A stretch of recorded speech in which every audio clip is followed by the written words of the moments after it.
আল্লাহ আর আমার চাওয়ার কিছু নাই। আল্লাহ বলেন নো। এত তাড়াতাড়ি যে তুমি খেলা শেষ করতে পারবা না মনু।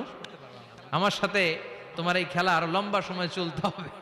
তোমার অনেক কিছু চাইতে হবে। তুই আজকে চাইতে চাইতে তোর সব চাও আমার কাছে বলবি, আর আমি দিতে দিতে তোর জীবন ধন্য করে দেব।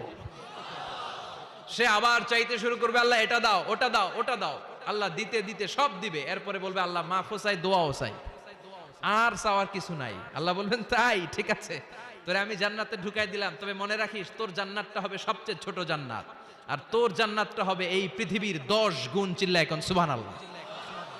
বুখারীর বর্ণনা, আখিরু মান দাখালাল জান্নাহ, যে লোকটা সর্বশেষ অনেক মাইর খাইয়া রিমান্ডে থাকার পরে জান্নাতে ঢুকবে, তার জান্নাতটা যদি পৃথিবীর 10 গুণ হয়, তাহলে আমাদের সবাইরে ফেরদাউসে ঢুকাতে আল্লাহর কোনো সমস্যা আছে?